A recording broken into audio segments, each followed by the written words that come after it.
Hi, it's Mike DelSignore, Massachusetts criminal defense attorney. Today's video, we want to talk about what court process can you expect if you're charged with open and gross lewdness. These are cases that can take a little bit of time. Generally, what we'll want to do when you're charged with open and gross lewdness, you'll typically be released on your promise to reappear at court if you have little or no record. Often we want to see if there's an option to get the charge reduced, dismissed, pretrial probation. That can't happen right away because you haven't really done anything. In other words, if you're arraigned, let's say you were arraigned today, obviously the incident happened today, so they're not going to dismiss it in 6 weeks. These cases, they take these very seriously, so they want to see some change. So to get that change, unfortunately, the case is going to have to take a little bit of time. You should go to counseling, therapy right away, and it could be that you completely deny the allegations. However, it's still good to do it. You'll want the option to see if you can resolve this case short of trial. Generally, there's no harm doing counseling, alcohol treatment, all that stuff is good, benefit you. So worst case scenario, you did some treatment that maybe you didn't need to do if you thought you were innocent, but you should still do it. It's not an admission. Doing treatment is never an admission. My clients ask this all the time. Hey, you tell me to do counseling, treatment.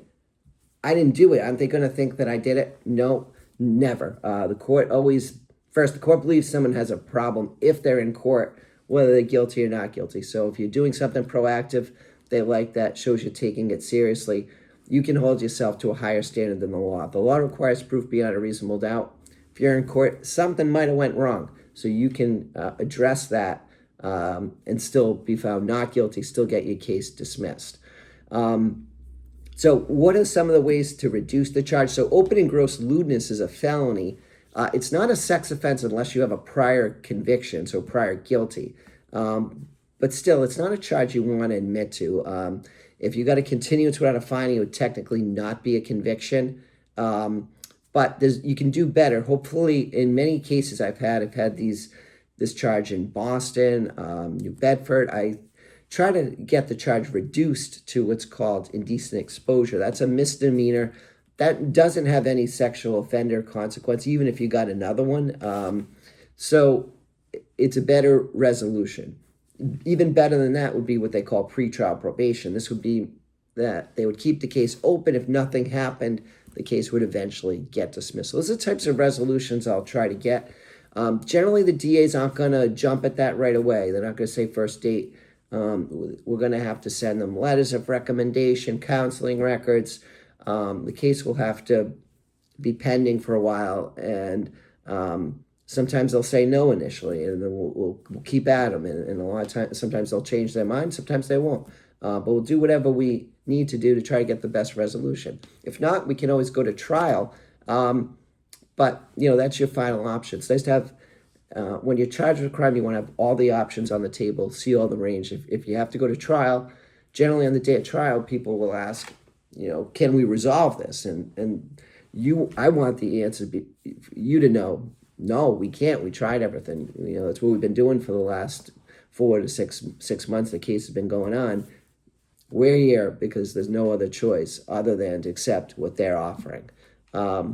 But in many cases, the DAs will be open to treatment and other options to resolve a case. Often in these cases, there can be identification issues. How do they know that it was you? I've had cases like this where the person's in a parking lot of a store. Somebody walks by and then the person charged drives away. How do they know that they got the right car? So there's identification issues in these cases. There has to be an intent for public exposure. Sometimes somebody might be in a private area. Was that really open and gross lewdness, which requires the element of alarm or shock, where open and gross, where indecent exposure just requires that you were exposing a private part in public.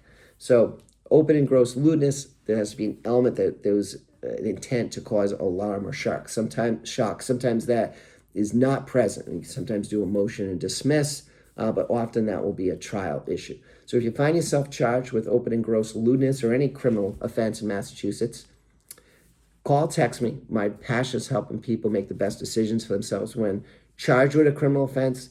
I'll help you, any counseling, treatment, help you make the right decisions, tackle the legal process, and find the best outcome in the case, take it to trial, whatever needs to be done. 781-686-5924.